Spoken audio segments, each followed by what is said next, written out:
일주일 동안 고난주간 저녁 예배 참석하시느라 고생 많으셨습니다. 이제 오늘은 특별히 부활절 새벽 기도를 드리는데, 원래 부활절이 이렇게 새벽에 드리는 게 굉장히 경건하고 거룩한 그런 예배입니다.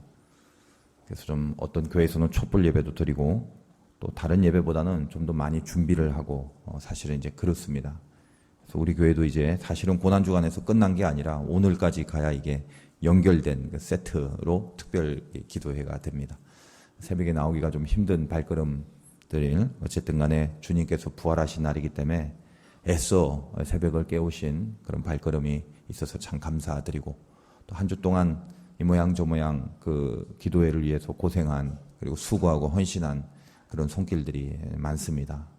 우리 주차 요원 찬바람 부는 가운데 일찍 나와서 그렇게 봉사했고 섬겼던, 또 그리고 또 찬양으로 또 같이 섬겼던 또 하바시냐 찬양팀도 있고, 또 여러분 알게 모르게 그 모든 것을 준비하기 위하여 또 교육자들 또 스태프들이 또 고생도 많이 했고, 여러 가지로 그 보이지 않는 수고들이 있었습니다.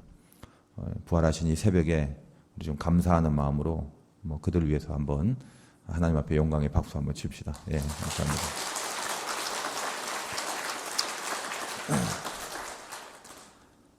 오늘은 광고하겠지만 1부 예배가 없고 우리 2부 예배만 있습니다. 오랜만에 새벽기도 나왔다고 집에 가서 주무시다가 부활절 진짜 예배에 못 나오시는 일이 없도록 했으면 좋겠습니다. 오늘 말씀은 창세기를 계속 이어서 하겠습니다.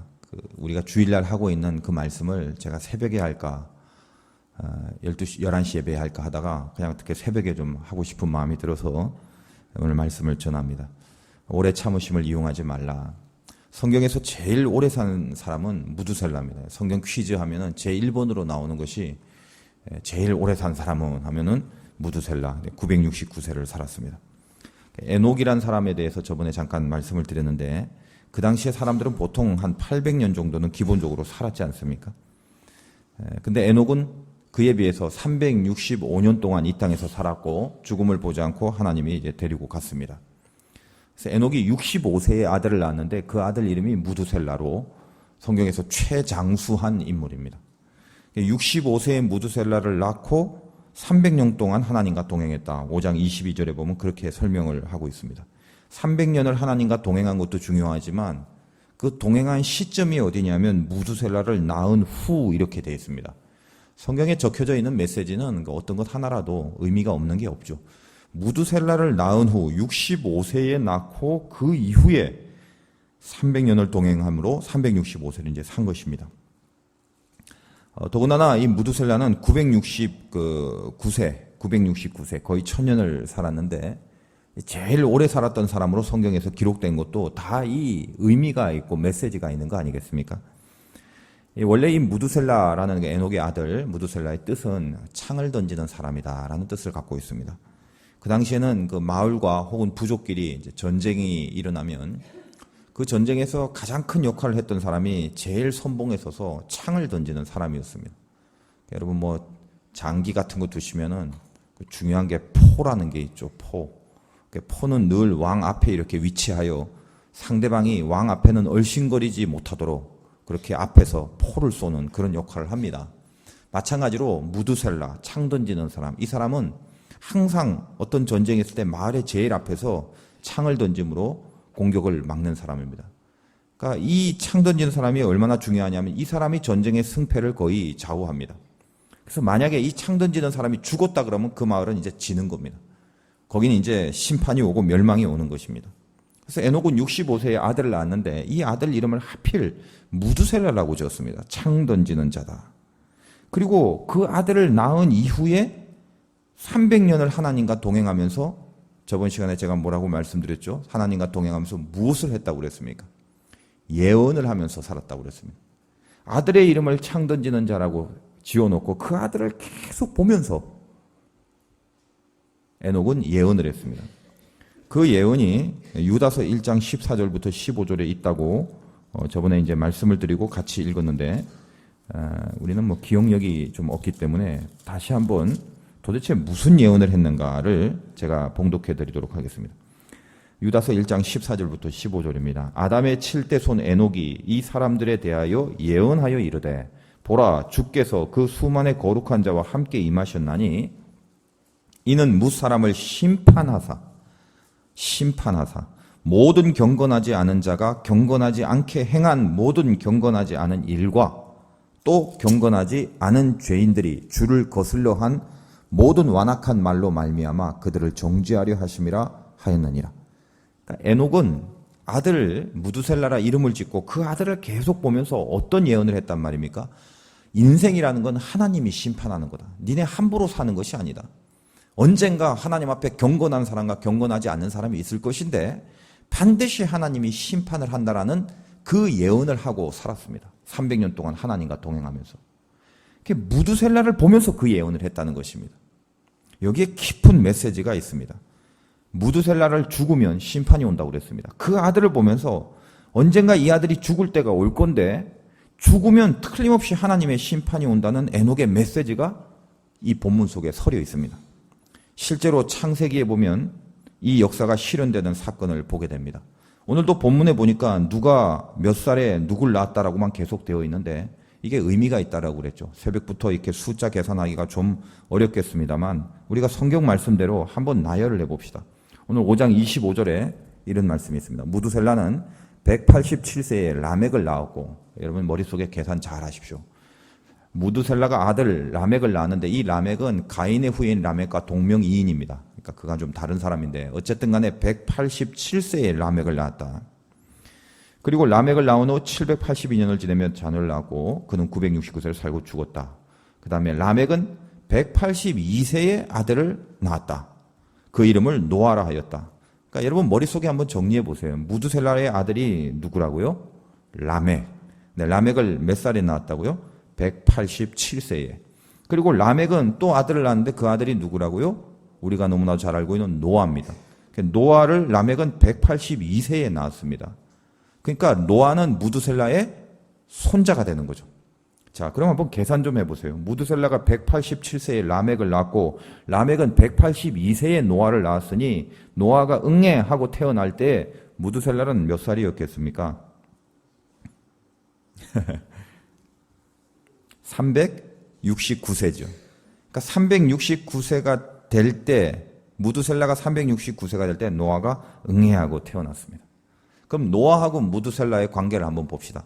369세에 노아가 응애하고 태어났고 무두셀라는 969세까지 살았으니까 무두셀라가 죽은 그 969세 때에 이 노아는 과연 몇 살이었겠습니까? 노아가 369세에 무두셀라가 369세에 노아가 태어났습니다. 그리고 969세에 죽었습니다. 노아를 낳고 몇 년 뒤에 죽은 거예요? 600년 뒤에 죽은 거죠. 즉 무두셀라가 죽은 날은 노아가 600세 되는 날이겠죠. 그렇게 연관이 돼 있습니다. 성경에는 누가 몇 세에 뭐만 낳고만 돼 있지만 이 숫자를 종합해 보니까 결론이 그렇다는 것입니다. 무두셀라가 죽은 그날 노아의 나이를 따져봤더니 노아가 600살이더라. 그러면 에녹이 평생 예언한 것은 자기 아들을 보면서 이 창 던지는 자가 죽으면 멸망이 오고 심판이 온다라고 300년을 예언하고 살았는데 무두셀라가 죽는 날, 즉 노아가 600세 되는 날 과연 이 땅에 어떤 일이 벌어졌는지 창세기 7장 11절에 그렇게 설명하고 있습니다. 창세기 7장 11절 이렇게 되어 있습니다. 노아가 600세 되던 해, 이거는 무두셀라가 죽은 날이죠. 노아가 600세 되던 해 둘째 달, 곧 그 달 11의 날이라. 그날에 큰 기품의 샘들이 터지며 하늘의 창문들이 열려 40주야를 비가 땅에 쏟아졌더라. 이때 우리가 잘 알고 있는 홍수 심판이 온 것입니다. 그러니까 에녹은 자기 아들인 무두셀라를 낳아놓고 300년을 동행하며 심판이 온다라는 이야기를 예언하고 살았는데 실제로 이 역사 속에 무두셀라가 죽은 그날, 즉 노아가 600세 되던 날 하나님의 심판이 이 땅에 내렸습니다. 이 사건을 우리가 생각해 본다면 이 무두셀라라는 사람은 그냥 오래 산 사람이 아니죠. 이 사람은 메시지를 갖고 있었습니다. 그의 죽음은 하나의 메시지입니다. 왜 하필 무두셀라를 성경에 있는 수많은 사람 중에 가장 오래 장수하도록 했는가? 우리는 이 사건을 유추해 보니까 하나님의 깊은 마음을 알 수 있습니다. 어떤 것입니까? 하나님은 우리의 심판을, 우리를 향한 심판을 가장 어떤 것보다 오래 참으신다라는 내용입니다. 무드셀라가 가장 오래 살았다는 것은 심판을 가장 오랫동안 참으셨다라는 내용이 됩니다.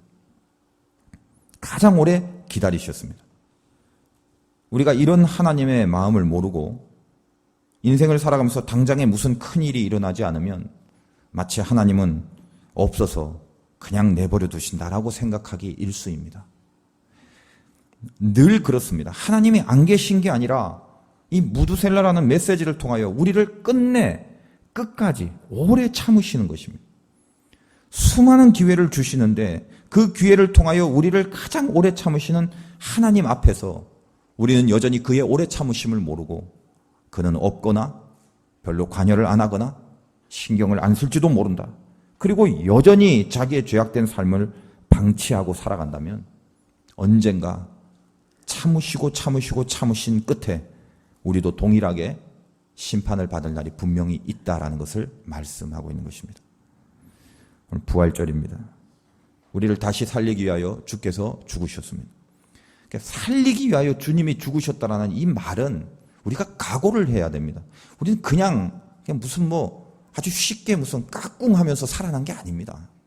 대강 어떻게 우연히 이렇게 살아난 게 아니라 우리가 이 땅의 삶 속에서 악한 마귀의 권세를 파하고 다시 일어나기까지 주님이 죽으심을 담보로 우리를 일으키셨다는 것은 거꾸로 말하면 이제 우리가 일어나지 않으면 절대로 안 되고 우리가 일어날 수 있는 권세를 방해할 세력은 없으며 그리고 주님이 나를 위하여 죽으신 이상 내가 내 안에서 스스로 무너지거나 나는 안 일어날 거야, 나는 다시 안 살 거야 라고 옆길로 빠지거나 후퇴하거나 혼자 자멸할 수는 없다는 것입니다. 우리는 무조건 다시 살아날 수 있습니다. 그리고 다시 살아나야만 합니다. 이대로 살 수는 없습니다. 그대로 방치할 수는 없다는 것입니다. 우리를 향하여 계속 살아나라고 매번 부활절 절기마다 예수 부활하셨네를 선포하시는 주님의 깊은 마음을 아셔야 됩니다. 예수님은 하나님의 아들이기 때문에 신비한 능력이 있어서 죽었다가도 살아나더라 라는 사실을 안다는 것에서만 끝나는 것이 아닙니다.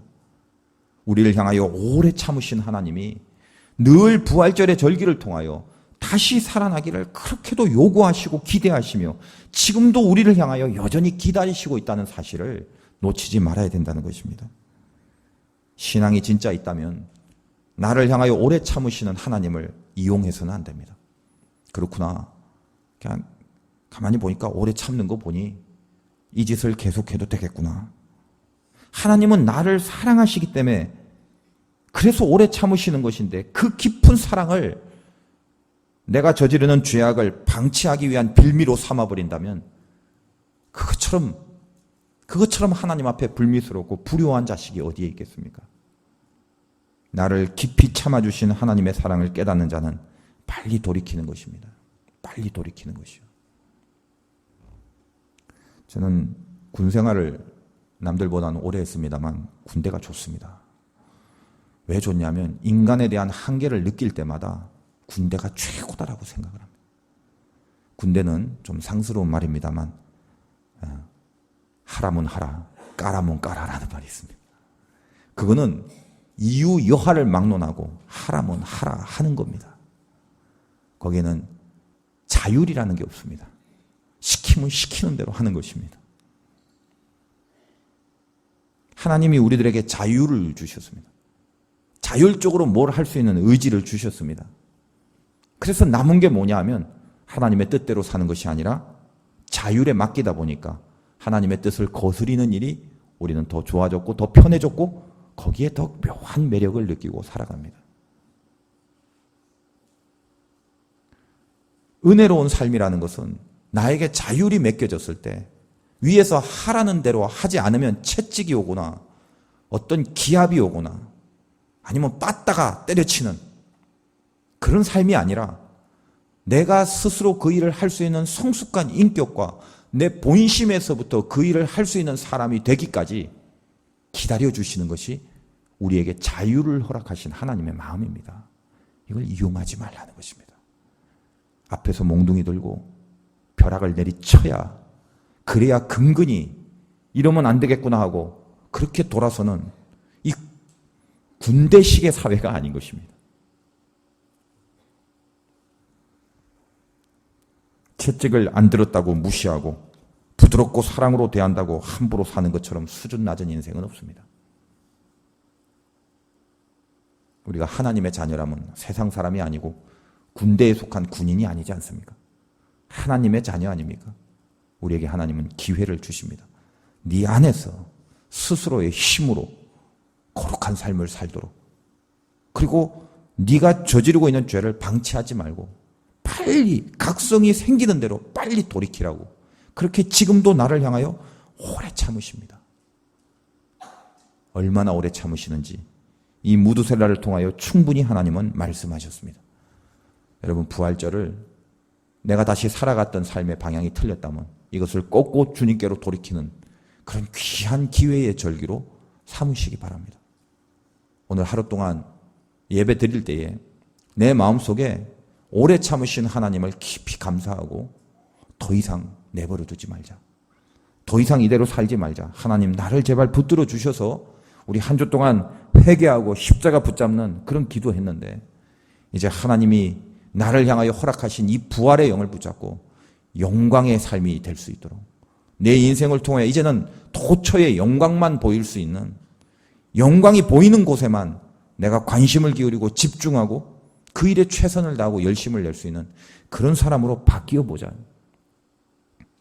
그런 각오와 결단들이 이 하루 동안 하나님의 귀하신 부활의 영을 통하여 우리 마음속에, 심령 속에 새롭게 새겨지는 큰 은혜가 있으시길 우리 주님의 이름으로 축원드립니다.